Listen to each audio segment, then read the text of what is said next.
We're chilling in the dark because it's the middle of the night because we're talking about something serious. Hey, if you're new to my channel, my name is Will, the greatest.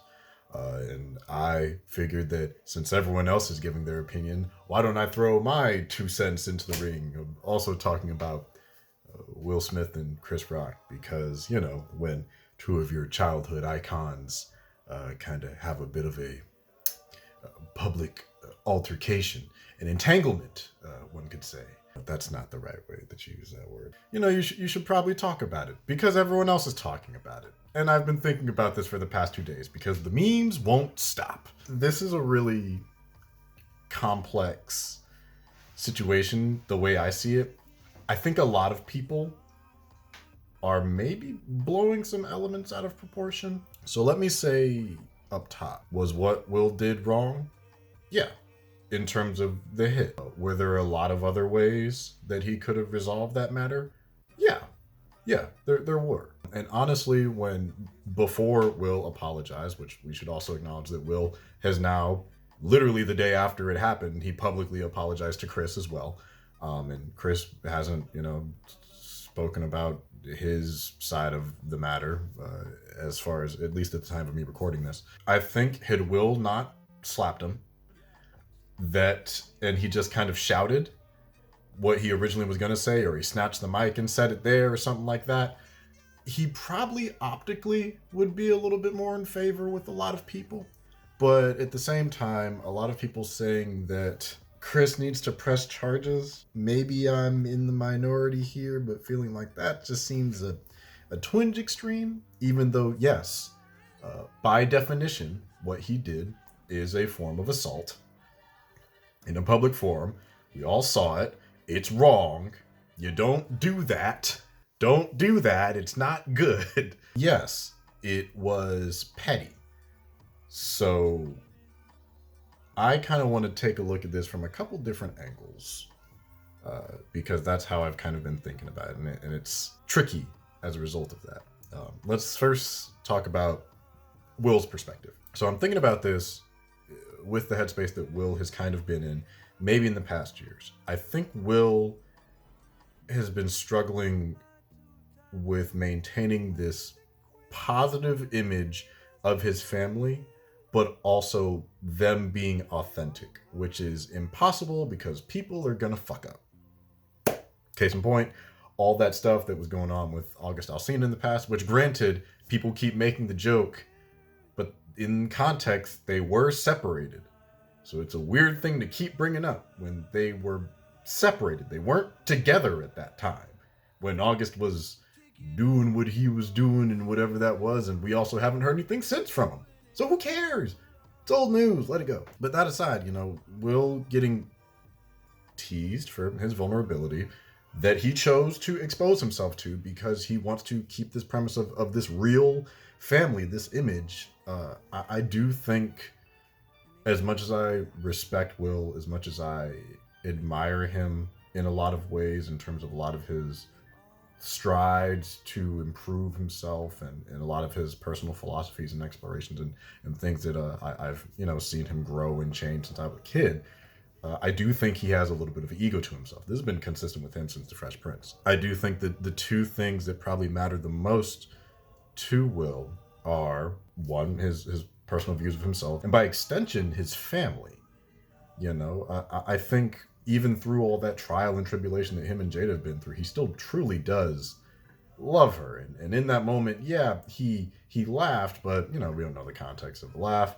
As someone that has fallen on a slick, wet tiled floor and banged his head against it, my immediate response was just laughing because that was the only way I knew how to cope with, the pain and shock of what I was going through. We don't know if he legitimately found it funny or not, but he did say that, it was out of pocket. It was unnecessary. I agree with that. I am seeing from his perspective, he is somebody that's put himself in the public spotlight. He's one of the most popular celebrities in the world and has been for decades at this point. So he's in a position that he did in some ways put himself in, but also there is a little bit of something to be said about the way that we've kind of treated Will in regards to his vulnerability. We will get to the joke part in a second. Don't worry, I just want to focus on Will. With Will, I'm kind of rough on him here or there for a little bit, you know? And yeah, it's ribbing, it's jokes, you know? It's just like, he's a grown-ass man. He can just log off. He's a multi-millionaire. He can fly his private jets and shit like that. But it's like, yeah, but it doesn't mean that, you know, the shit doesn't end up impacting people. Think about all the people that are fucked up now because of social media and shit like that, you know?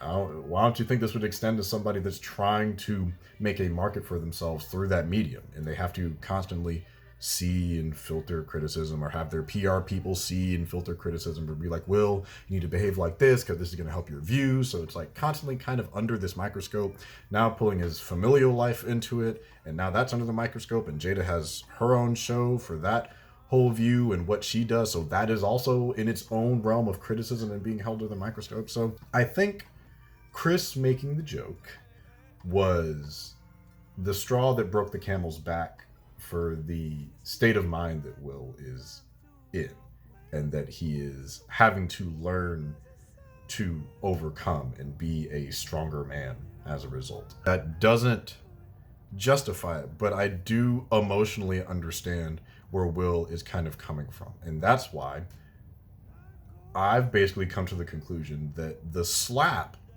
was for Will. That was for him. The words that succeeded that, him saying, you know, keep my wife's name out your fucking mouth, that was for Jada. That was for his family. I think that was the moment where he was trying to be more of the husband figure that some people are kind of propping him up as, you know. So emotionally, I understand where Will's coming from. I can get it. It doesn't excuse it, but like Chris Rock said, you know, it doesn't make it right. But I understand. So to Chris Rock and the comedian's perspective, and I love Chris. I've followed Chris probably as long as I follow Will. Love his stand-up. I think he's a fantastic comedian. He's had, you know, some misfires here or there in terms of his like personal life, but in this context, I thought it was just a bad joke, really. In terms of my personal feelings about the joke, like the Javier Bardem joke about him and his wife, I think was funnier than the joke that he said about Jada. And I will say at the end how I think he actually could have fixed the joke. But, you know, Chris was on the receiving end of some smoke that had, I think, really nothing to do with him. And I think at the end of this, Chris, I've seen people also be critical of Chris for making the joke, and I understand the notion of why, and I want to talk about that in the third part of all this. I do believe in the rule of comedy that you can make a joke about anything. That does not mean everyone thinks it's funny, and that does not mean everyone will laugh at it. So I do think that the joke was unfunny. I don't think it was particularly creative, and Chris is a smart guy, you know. Whether he knew she had alopecia or not, I'm just like, meh. I heard, and maybe because I saw it after the slap, because, you know, most people were circulating the slap and not the joke that preceded, you know, that initiated it. But I see a lot of comedians being fearful for the negative responses that people could potentially have for the future. Now, let's think about this.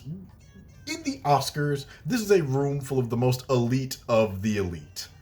And for Will to not be escorted out of there by like police or whatever, I think he left of his own volition after the fact, is because he's Will fucking Smith. If Andrew Schultz or Dave Chappelle has some wild rando run up on stage and try to swing on them, they're getting carted the fuck off. Like, and even if they get a good clean hit, they're still getting taken the fuck away. You know why? Because anyone else that's running up on that stage to try and hit a comedian, they're not fucking Will Smith. I don't think they have anything to worry about, but I understand the emotional concern of what this mindset can create. And I also understand people's criticisms of Will's behavior because it was a joke. Which, on the one hand, I think words do have power to impact people's emotions.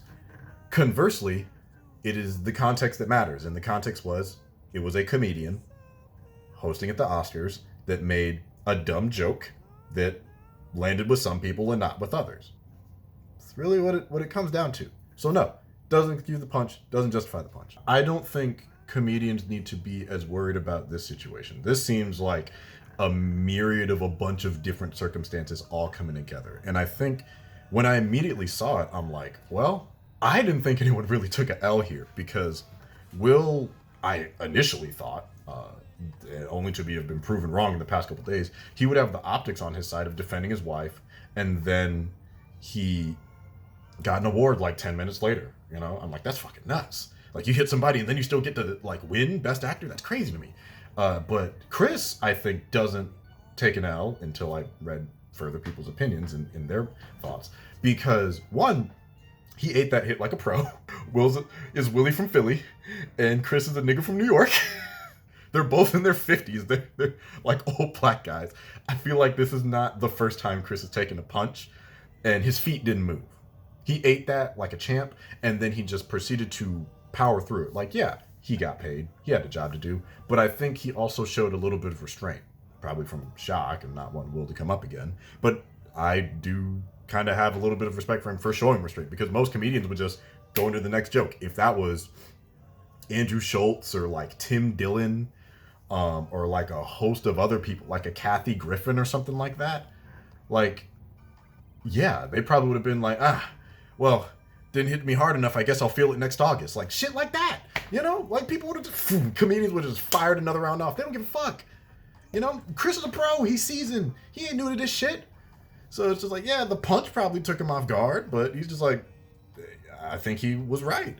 You know, this was greatest night in the history of television. Because it's some shit that we never could have seen coming, staged or not. And I don't think it was staged, but still. I understand people's criticisms of maybe a lack of understanding on Chris's part, especially because he did a whole documentary called Good Hair back in 2009, which at the time when I watched it, I thought it was pretty good, but I also haven't seen it in over a decade. So I don't know how well it holds up. But he was doing it for his daughters to bring attention to that. And also with the recent passing of the Crown Act, you know, the timing and the person involved is very, it's very interesting. And it's just like one of those weird things. It's just like, oh, what a weird series of like circumstances all coming together around the same time.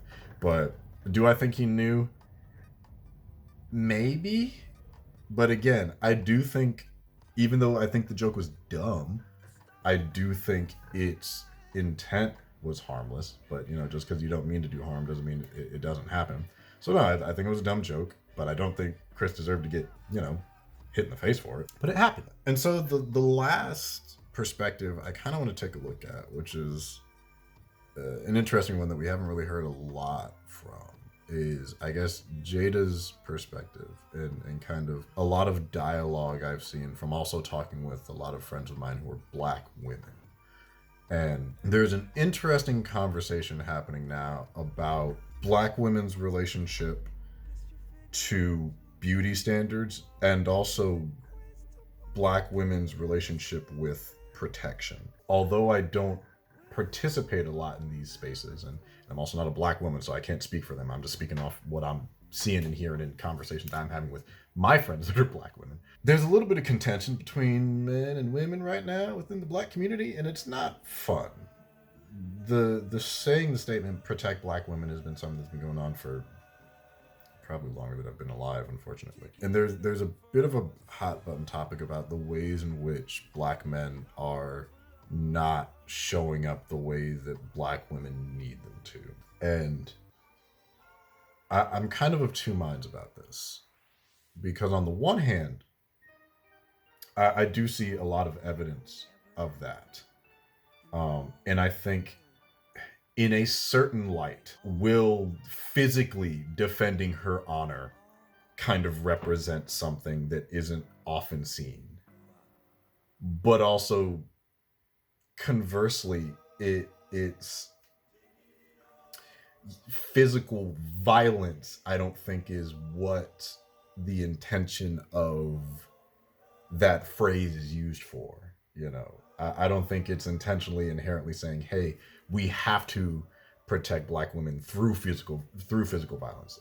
I don't think that's the only way in which to achieve that goal. So that's why it's kind of like, I can see where that perspective comes from.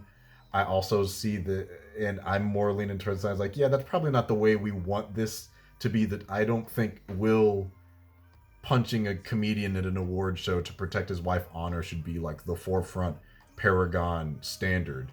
And if it is, that's kind of sad about the state of affairs of things. So again, I understand where it's coming from. So that part is one aspect that I've noticed that is a part of the dialogue. And while I do agree, protect black women, there's the other side, I would say, that relates to politics of harm with language and the relationship of like black women and hair. As someone that's been growing their hair out for a couple of years now, yeah, culturally, black people in hair, it's a cool ass relationship. It's a tight relationship. You can do so many extravagant, beautiful, wonderful things with our hair, but also a lot of times having to be mindful of navigating spaces that are not our own. And we have to be mindful of all the effort that we have to put into taking care of our hair, all the money. I have like 5 different products for my hair alone. I can't even imagine the number of products that like my sisters have had to use throughout their lives. And just to maintain it, I've had to have black women teach me how to take care of my hair. Tight-knit relationship between black women and their hair. And so, with the alopecia, or with women with shaved heads and black women with shaved heads, there can draw a lot of confusion, criticism. There's comments about it's like, oh, she shaved her head, that makes her more masculine. That's a whole separate bullshit, crazy topic about masculinity and femininity in the black community. So there's a lot of history between black women and their relationship with their hair. And I do think Jada being forthcoming years back when she first talked about their experiences with alopecia. Nick Cannon also has alopecia as well. That's why he wears a turban. For a lot of people, and especially a lot of women, their hair means a lot of them. And that means a lot for your self-esteem. That can affect your mental health. For her to, in a way, be brave and forthcoming, being like, this is me, this is my health, this is my experience, and I want to still embrace my beauty and not deny that I feel comfortable and confident in myself, even with this shaved head. That's something that I can do. And for someone to make a joke about it, sometimes I can hurt somebody's feelings. I'm not saying Jada's feelings were hurt. She didn't look particularly happy when when Chris said the joke. And again, slightly touching back on the comedian, some comedians are like, yeah, it's just a joke. You just got to, take that, eat that. You're in the crowd. You know what? I give Chris credit where credit is due. As a comedian, you have to be willing to say a joke to somebody's face and face the repercussions of that. Now, the repercussions should not be violent. There are a lot of better ways to handle that. Let me make that clear.